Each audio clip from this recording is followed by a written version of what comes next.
بسم اللہ الرحمن الرحیم۔ عزیز طلباء السلام علیکم۔ پیارے بچوں، آج کے دن کا ہمارا ٹاپک خطوط کے حوالے سے ہے۔ پھر لاسٹ ٹائم ہم لوگوں نے تفصیلی خطوط پڑھے، آج ہم لوگ موضوعاتی خطوط سٹارٹ کرنے جا رہے ہیں۔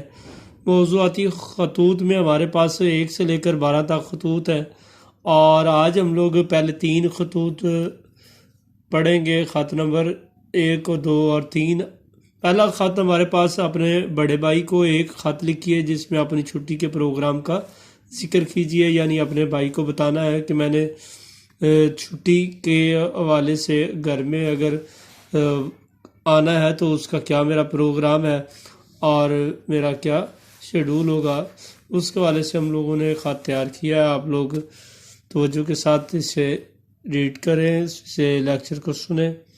سب سے پہلے ہمارے پاس سب سے اوپر جو ہے وہ امتحانی مرکز اور تاریخ ہے، اور اس کے بعد ہمارے پاس القاب و آداب ہیں، اور اس کے بعد خط کی طرف آتے ہیں۔ خط میں ہم لوگ کیا باتیں اس خط کے حوالے سے لکھ سکتے ہیں۔ القاب و آداب میں بڑے بھائی کے نام پر محترم بھائی جان لکھیں گے، اس کے بعد ندائیہ ہے، پھر السلام علیکم کے بعد پھر ندائیہ ہے، اس کے بعد خط شروع کر دیتے ہیں۔ آپ کو اس بات کا شکوہ ہے کہ میں آپ سے رابطے میں نہیں رہتا۔ آپ کے خط سے یہ معلوم ہوا کہ آپ اس بات پر رنجیدہ ہیں کہ میں کوئی خط وغیرہ نہیں لکھتا۔ بھائی جان، بات یہ ہے کہ پڑھائی میں مشغولیت کی وجہ سے، پڑھائی میں مشغولیت یعنی مصروفیت کی وجہ سے دوسرے کاموں کی فرصت نہیں ملتی۔ کالج سے واپسی پر اکیڈمی جاتا ہوں، جہاں سے رات کو آتا ہوں تو کھانا کھا کر سو جاتا ہوں، اور صبح اٹھتے ہی کالج جانے کی تیاری میں لگ جاتا ہوں۔ یہ بات نہیں کہ آپ لوگ یاد نہیں آتے، بلکہ امی ابو اور آپ کی یاد بہت ستاتی ہے۔ آپ لوگ امی ابو کے ساتھ امی جان اور ابو جان بھی لکھ لیں۔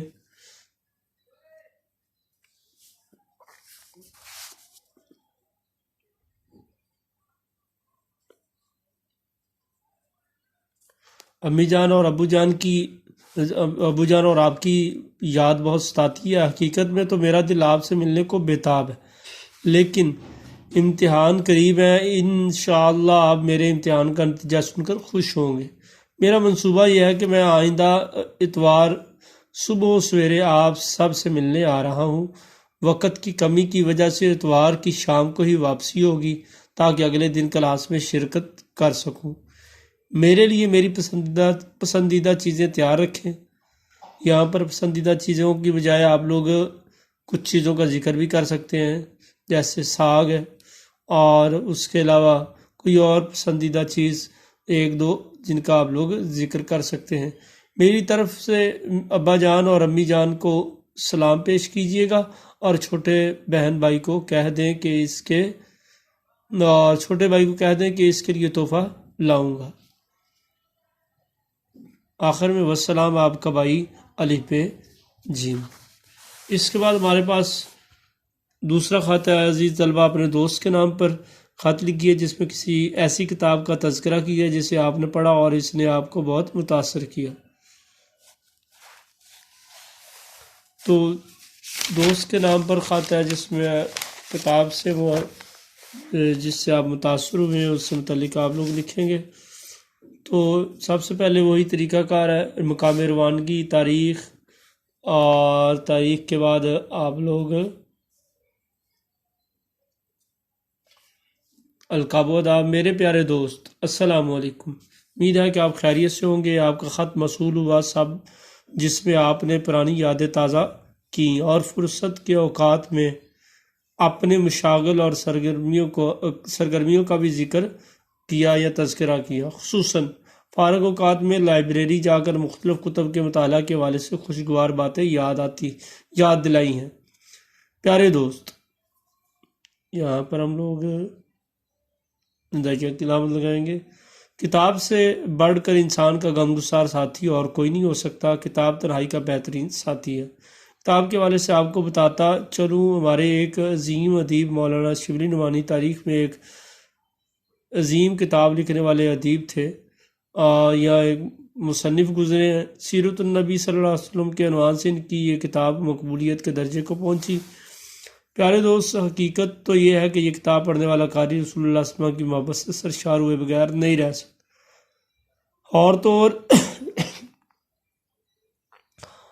اور اس کتاب کے مطالعے سے ہم زندگی گزارنے کے بہترین طریقے سیکھ سکتے ہیں۔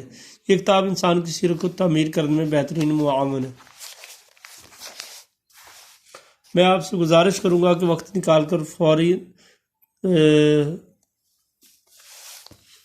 فوری طور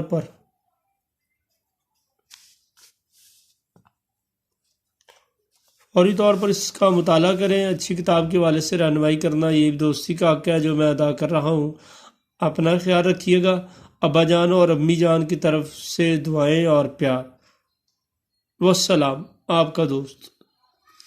اس کے بعد ہمارے پاس عزیز طلبہ خط نمبر 3 ہے۔ اپنی بہن کے نام ایک خط لکھیے جس میں کسی تاریخی عمارت کی سیر کا حال لکھیے۔ تو بہن کے نام پر خط ہے۔ سب سے پہلے مقام روانگی ہے، پھر اس کے بعد تاریخ ہے، تاریخ کے بعد القاب ہے، پیاری آپا جان، آداب ہے، السلام علیکم۔ اس کے بعد خط شروع کرتے ہیں۔ آج دروازے پر اچانک دستک ہوئی۔ باہر نکلا تو ڈاکیے کو موجود پایا۔ اس نے میرے ہاتھ میں لفافہ پکڑایا جو خوشی خوشی میں اندر لایا۔ سب کو بتایا کہ آپا جان کا خط آیا ہے۔ سب سن کر خوش ہوئے۔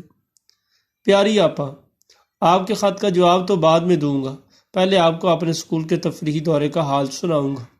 2 ہفتہ قبل ہمارے اسکول کا ایک تفریحی اور تعلیمی دورہ تھا۔ پروگرام 3 دن کا تھا۔ اسلام آباد مری جانے کا پروگرام تھا۔ ہم نے اسلام آباد اور مری کی خوب سیر کی۔ آپ کو سارے تفریحی دورے کی تفصیلات تو آ کر بتاؤں گا۔ اس وقت آپ کو عظیم الشان مسجد فیصل مسجد کی سیر کا احوال بیان کرتا ہوں۔ پیاری آپا، اس مسجد کی تعمیر کا سارا خرچہ عظیم سعودی فرمانرواز شاہ فیصل نے ادا کیا تھا، اس لیے اس کا نام فیصل مسجد رکھا گیا۔ یہ مسجد 10 سال میں مکمل ہوئی۔ اس پر 55 کروڑ روپے سے زائد کی لاگت آئی۔ اس مسجد کا نقشہ ترکی کے ایک ماہر تعمیر نے تیار کیا۔ اسے پاکستانی باکمال انجینئروں نے پایہ تکمیل تک پہنچایا۔ مسجد کا ہال 45 میٹر اونچا ہے، جس میں ایک وقت میں 10,000 نمازی نماز ادا کر سکتے ہیں۔ مسجد کی چھت پر ایک حیران کن فانوس نظر آتا ہے جس میں 1100 بلب روشن ہوتے ہیں۔ مسجد کے میناروں کی لمبائی 87 میٹر ہے۔ مسجد کی بالائی منزل تک جانے کے لیے اوپر والی منزل تک جانے کے لیے 245 سیڑھیاں ہیں۔ سب سے آخر والی منزل تک جانے کے لیے 245 سیڑھیاں بنائی گئی ہیں۔ پیاری آپا، اللہ کی عظمت بیان کرنے کے لیے اتنا کافی ہے کہ مسجد اونچے اونچے پہاڑوں کے وسط میں واقع درمیان میں، گویا جب اذان ہوتی ہے تو پرکشش منظر پیدا ہوتا ہے۔ گھر میں سب کو میری طرف سے سلام والسلام، آپ کا چھوٹا بھائی الف ب۔ جی تو عزیز طلبہ، یہ تھے ہمارے 3 خطوط۔ خط نمبر 1، 2 اور 3۔ خط نمبر 1 ہمارے پاس بڑے بھائی کے نام پر خط ہے اور جسے چھٹیوں سے متعلق آگاہ کرنا ہے، اور خط نمبر 2 دوست کے نام پر خط ہے جسے کسی کتاب کے حوالے سے بتانا ہے کہ یہ اس کتاب کے مطالعے سے مجھے بڑا فائدہ ہوا ہے اور یقیناً آپ کو بھی فائدہ ہوگا۔ اس کے بعد تیسرا خط ہم لوگوں نے بہن کے نام پر خط، جس میں تاریخی عمارت کی سیر کا حال بیان کرنے کے لیے خط لکھا گیا ہے۔ تو عزیز طلبہ، یہ 3 خطوط تیار کرنے ہیں۔ ان 3 خطوط کو ہم نے یاد کرنا ہے۔ تو نیکسٹ لیکچر کے ساتھ انشاءاللہ کل ملتے ہیں۔ کل تک کے لیے اللہ حافظ، السلام علیکم۔